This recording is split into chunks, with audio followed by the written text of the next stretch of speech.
Mari kita bahas benda kecil yang punya dampak besar. Iya, rokok. Di negara ini, rokok identik dengan sponsor olahraga atau musik. Tetapi, apa hubungannya rokok dengan olahraga dan musik? Apa rokok bisa meningkatkan stamina atau memperindah suara? Oke, menurut penelitian kanker di United Kingdom, rokok mengandung 4.000 bahan kimia. Ratusan bahan merupakan racun, dan 70 diantaranya dapat menyebabkan kanker. Tetapi lucunya, benda ini laku keras di pasaran. Bahkan tulisan ini sudah tidak asing lagi di mata kita.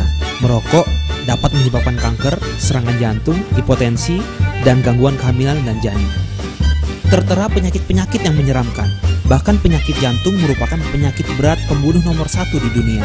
Total kematian akibat penyakit jantung adalah 29% dari kematian global setiap tahunnya, menurut Organisasi Kesehatan Dunia (WHO) tahun 2008. Lagi-lagi, kenapa rokok masih laku terjual? Indonesia menempati urutan keempat dunia dalam hal mengonsumsi rokok. Bayangkan saja, pada tahun 2009, Indonesia menghabiskan 260,8 miliar batang rokok per tahun, dan jumlahnya terus meningkat setiap tahunnya. Padahal menurut Bank Dunia, 48% orang Indonesia atau 115,5 juta orang masuk dalam kategori miskin pada tahun 2012.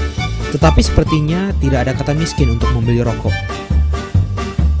Mari kita coba hitung. Jika perokok mengkonsumsi rokok rata-rata 11 batang per hari, maka per bulan adalah 330 batang.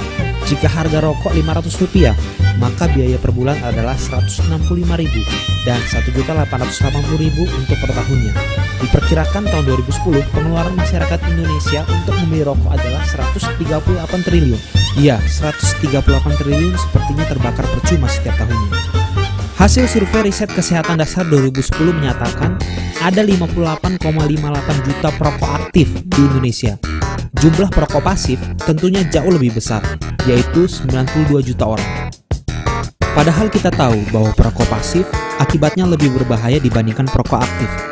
Bahkan bahaya yang harus ditanggung perokok pasif 3 kali lipat dari bahaya perokok aktif.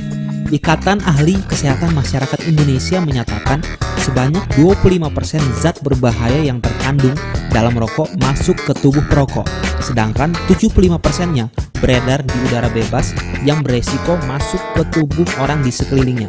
Dan korban paling banyak adalah anak-anak dan balita umur 0-14 tahun. Banyak yang berpendapat bahwa rokok menguntungkan bagi negara, khususnya dari pemberlakuan cukai. Ya, benar. Negara kita mendapatkan 60 triliun dari cukai pada tahun 2010. Tapi, apakah ini sebanding dengan kerugian yang ditimbulkan dari rokok? Mari kita coba hitung. Tahun 2010 diperkirakan ada 6 juta orang meninggal di seluruh dunia akibat penyakit terkait tembakau. Di antaranya 190.260 orang di Indonesia. Dari 190.260 nyawa yang hilang tersebut, dapat dihitung kerugiannya dari tahun produktif yang hilang. Bila dihitung dari kehilangan pendapatan per kapita, maka biaya yang hilang adalah 105,3 triliun. Diperkirakan tahun 2010, pengeluaran atau hilangnya uang masyarakat untuk membeli rokok adalah 138 triliun. Biaya rawat inap dari penyakit akibat tembakau adalah 1,85 triliun. Biaya rawat jalan adalah 0,26 triliun. Sehingga total kerugiannya adalah 245,41 triliun. Jauh berbeda dari cukai tahun 2010, yaitu 60 triliun. Jika membicarakan rokok, pasti terkait dengan petani tembakau. Pertanyaannya adalah, apakah petani tembakau sejahtera? Buktinya, hingga saat ini, kita sering mendengar di berbagai media bahwa kesejahteraan petani tembakau tak kunjung membaik. Indonesia memang pengekspor tembakau, tapi tahukah Anda, Indonesia juga mengimpor tembakau. Pada tahun 2010, Indonesia mengekspor daun tembakau dengan nilai 195,633 juta US dollar. Namun, Indonesia mengimpor daun tembakau senilai 378,71 juta US dollar, sehingga defisit 183,077 juta dolar. Pangsa pasar rokok Indonesia didominasi oleh 3 perusahaan besar. Bahkan, 37% rokok sebenarnya dikuasai oleh pihak asing.